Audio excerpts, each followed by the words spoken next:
Welcome, family, friends, believers, and patriots, to a special edition of The Grid. We're going to take a look at the assassination attempt on Donald Trump.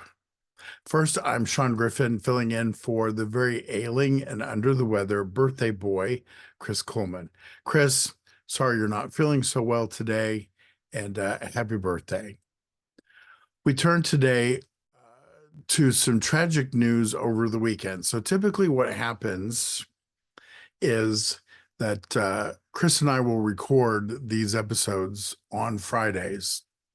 That gives me, as the producer, the flexibility to be able to work on the edits on Friday evening or throughout the day on Saturday, depending on when when I have time. Then we typically post the episode to air at 12:30 a.m. on Mondays. So the problem with this weekend was the tragic events of the Trump rally on Saturday completely blew our episode out of the water and made it a moot point. So here we are today. We're recording today. It's Monday. So it is the opening day of the Republican National Convention. We want to begin this episode with huge news.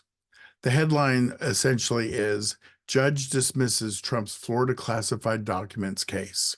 Judge Eileen Cannon has ruled special counsel Jack Smith was unlawfully appointed and declared the case unconstitutional. No doubt we can thank the Supreme Court and Justice Clarence Thomas for his comments on a recent ruling that they released. The lawfare against Donald Trump is finally beginning to unravel.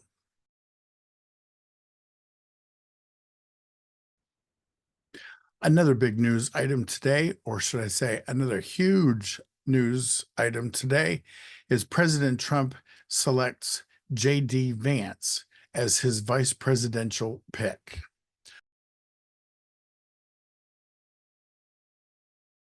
All right, so what do we want to do today? Today, I want to reflect on the path that Donald Trump has taken to the Oval Office and now back to running for reelection. But I want to do so from a spiritual perspective. I want to throw some things in that very seldom is ever talked about in the news. You have to go to a ministry podcast or something like what we're doing in order to hear that. So there's a lot more going on than all the political commentators know about. So I want to hit that today, and I want to try to hit that and condense it as much as possible. My notes are just off to my right, so I'm going to constantly be looking both at you and then over to my notes, because there are so many things that we want to just toss in here as food for thought. And I hope to bring some clarity as to what is going on, because everything seems so chaotic.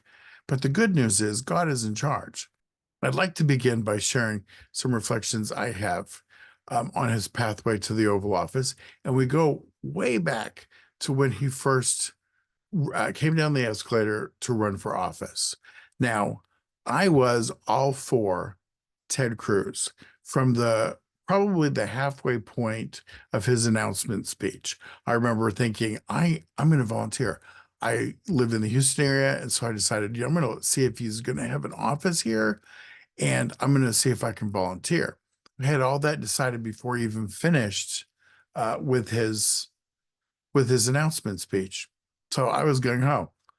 Then slowly other folks piled in, and before you know it, we had a very wide-ranging field of candidates. And then I heard a couple of prophetic words. Now, I heard a number of prophetic words, but there were two in particular that really caught my attention. And those are the two that I want to focus on today. So I believe that they were from the same person, but I'm not 100% sure. And I'm just going to summarize what was said. It was the part that I took with me. So one of those words was I refer to as water off a duck's back. And essentially, the prophetic word was no matter what's thrown at him, he will treat it like water off a duck's back.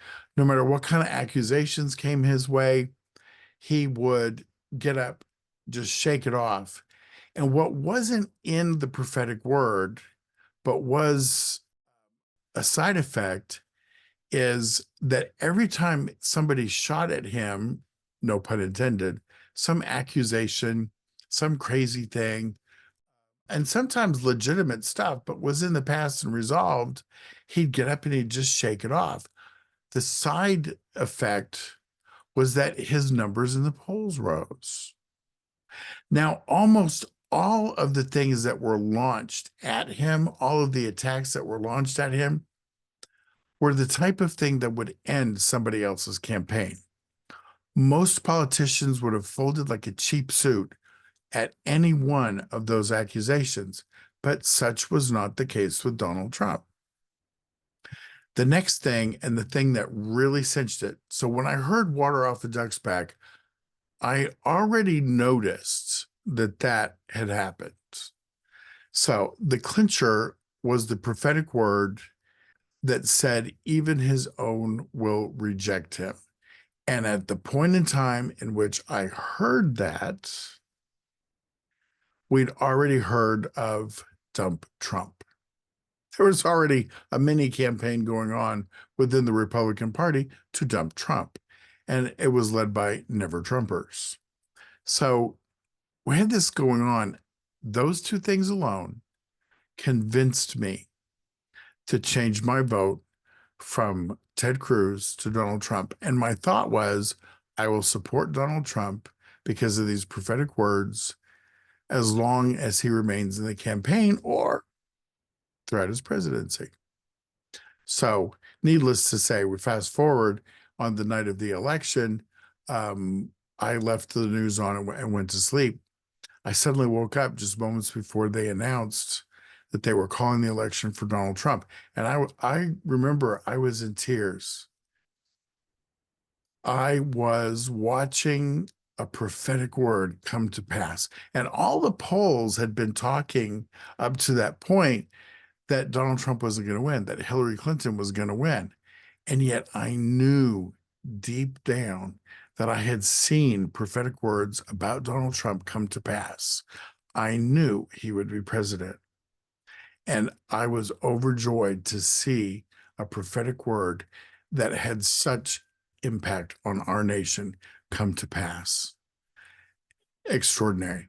I say all that because it's important to know that there was definitely a battle going on, but the Lord revealed that he would be president.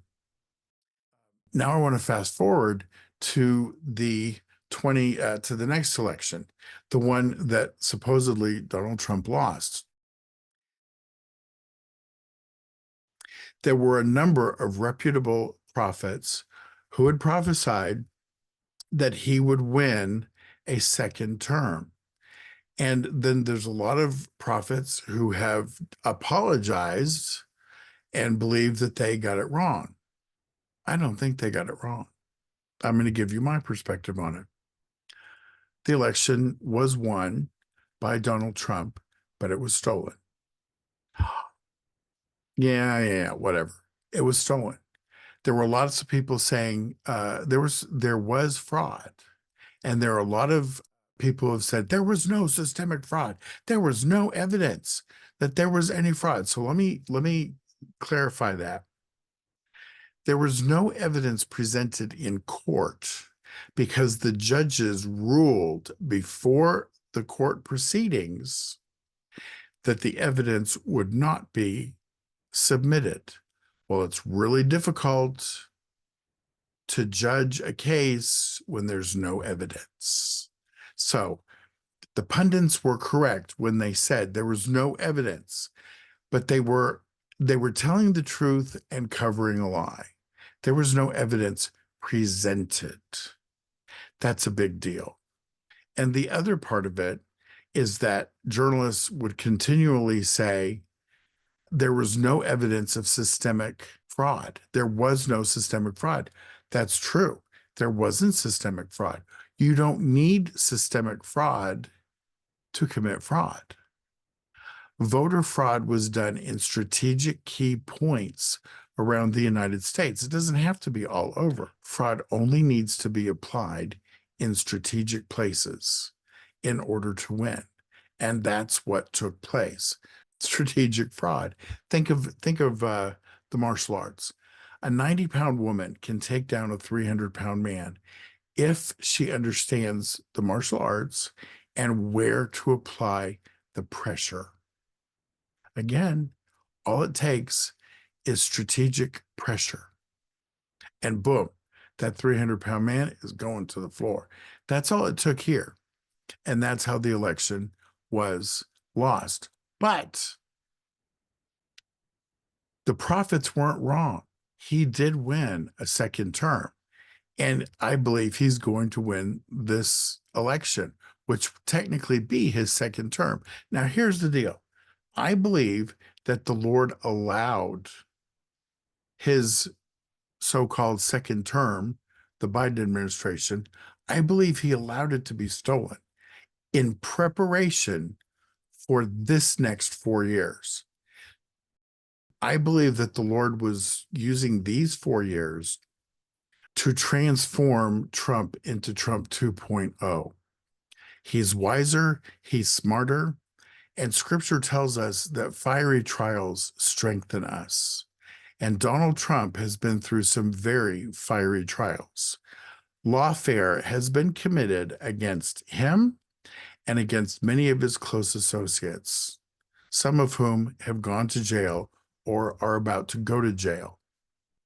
This is lawfare. This is taking the laws of our land and using them to not prosecute, but persecute your campaign opponent. And that is what Joseph Biden and his administration have done. They have committed lawfare against Donald Trump and his close associates.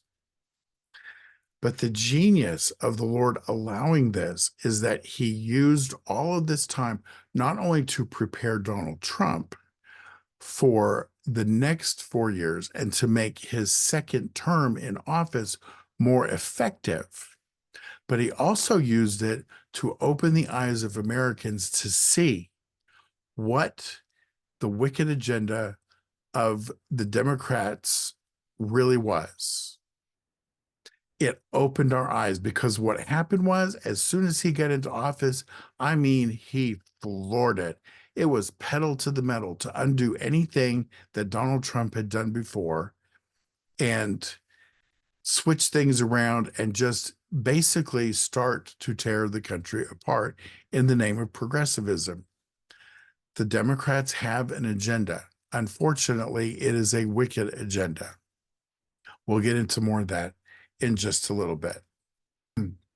Something else that I want to look at when it comes to the 2020 election, we can take a look at the huge crowds that took place during the campaign. Biden had tiny crowds. Trump had huge crowds. And then there was January 6th. Now, there's a lot of talk about, oh, it was an insurrection. Just a load of poo. First of all, who commits an insurrection without weapons? Secondly, Trump was still in office from January 6th, the date of the so-called insurrection, until January 20. So his administration was in office. You cannot commit insurrection against your own administration. Hello, McFly. What he was committing is what is allowed by the Constitution, and that is to check out, to investigate where those votes came from, and to help ensure that we had lawful counts. He is allowed to do that. Every elected official in the country is allowed to do that. And then thousands of U.S. citizens went there to D.C. to give him his support. Another thing, many of his words in that speech that he spoke on January 6th, many of his words were taken out of context. If you listen to the whole speech, he called for citizens to go peacefully to the Capitol, And that's what happened. Here's my take. January 6th was a Democrat setup. We know that there were federal operatives scattered throughout that crowd. We have spoken with people who were on the ground that saw folks stirring up a mess. Now, think about this. There's videotape where officers are opening up barricades, allowing citizens to peacefully walk in to certain areas on the Capitol. We also have video footage of those who are trying to break in and bust windows. Now, what's going on when you've got the police peacefully opening up barricades, allowing people to go in and look around while you've got other folks trying to break in? Yeah, the folks who are climbing up the face of that area in front of the Capitol, yeah, talk about drama. All they had to do is walk around. I'm just going to summarize. That was a Democrat setup. And the purpose of the Democrat setup was hopefully to find enough fodder to keep Trump from overturning the vote or discovering exactly where the fraud was committed. They're also hoping, and from that point forward, the plan was very simple.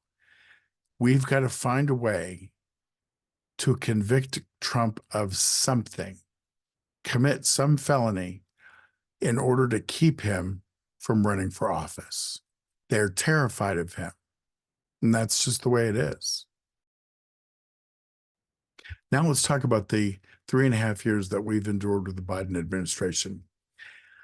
We have seen lawfare, as I've said earlier, committed against this former president.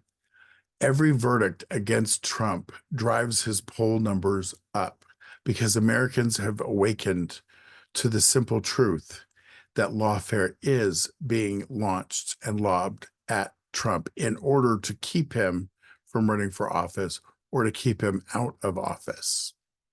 If they can't keep him from running for office, then they can at least go around saying he's a convicted felon. And hopefully, folks hear convicted felon and they will choose not to vote for him. Well, that's backfiring. The charges are a sham. The trials are a sham. The corruption is plain as day, and more Americans, and even more specifically, more Democrats are waking up. And I know I have seen a number of older and younger Black gentlemen getting on camera and saying that they normally vote Democrat, but they have seen what the Democrats have been doing to Donald Trump and his associates. And they're like, no, no, no. They're waking up to realize this is corruption and they are not going to vote for the Democrat. The Biden administration has used the Department of Justice and the FBI to cover up so much stuff. There's mountains of evidence of things that Joe Biden has committed, that Hunter Biden has committed, that a number of Democrats have committed. And yet, are we going after them? No. Why? Because we have a corrupt Justice Department. We have a corrupt FBI. In fact, I sadly do not trust what the outcome of the investigations for the attempted assassination of Trump are going to look like. Yeah, I'm going to take them with a grain of salt, depending on what it is that they find and what it is that they actually admit. But right now, I'm going to be very leery of their outcomes. Let's talk about Newt Gingrich real quick. Over the weekend, I heard an interview with him, and he pointed out that the Democrats have thrown everything at Trump and failed.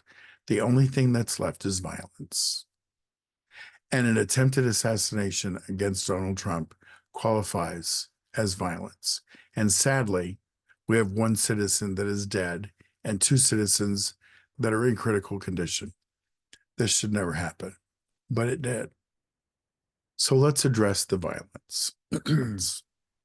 Over the past few years, we have seen one news anchor, one political pundit after another come on camera and say vehemently that Donald Trump is an existential threat to our democracy.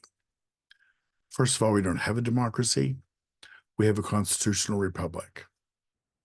But they're saying that strategically because there is a hope that at some point in time, they're going to be able to lock and load against the Electoral College. Their hope is that we can do away with the Electoral College so that we can actually have a pure democracy. Getting back to the violence. So, over the course of the past few years, anyway, all the pundits have been talking about the existential threat that is Donald Trump. They're trying to get us to think that he is Hitler. Well, here's the problem with that. Hitler was a monster. He was a genuine monster. And during World War II, there were citizens in Germany that did realize that the man was a monster and that he needed to be taken out for the sake of the country and for the sake of the world. So there literally were German citizens that set out to help assassinate him, to take him out. It was a morally justified action. In fact, there was a pastor named Bonhoeffer who was very instrumental in that. Obviously, they failed, but he was a part of the attempt. The same thing can hold true here. If citizens genuinely think that Donald Trump is a Hitler figure, then they will feel justified to kill him. And that is what the Democrat Party and the media wing of the party, also known as the mainstream media, has been working on and cooking up for the past couple of years. They have sought to vilify not only Donald Trump, but also anybody that supports him. And the one who has put out statements with the most weight is the president himself, Joseph Biden.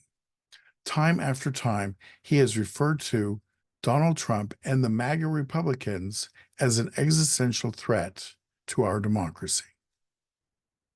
We're the bad guys. Donald Trump has been referred to time and again as a fascist dictator. He made a joke not all that long ago about being a dictator. Somebody asked him about that because he'd been accused of it. And he jokingly said, if you go back and look at the context, he jokingly said that maybe he might be a dictator for the first day and wipe out all the detrimental executive orders that Joseph Biden had signed on. He might do that. But he said it in jest. And he was just talking about one day. So if you wanted to call him dictator for a day, you could probably get away with it on that one day. But he was joking. He was not planning on being dictator from day one, just on day one when it comes to executive orders signed off by Joe Biden. The news media has taken that because they have no clue how to laugh anymore. But they've taken that simple truth and they have twisted it and twisted it and twisted it, making anybody who supports Donald Trump and Donald Trump to be fascists. It's a lie. When we return, I'll give you a summary of my take. My take, I'll summarize. We've had 4 stolen years, but the Lord has used those 4 stolen years to prepare Donald Trump to become Trump 2.0. He is smarter. He is sharper. He has seen more things. We were all shocked by how much activity came out into the light during these past 3.5 years.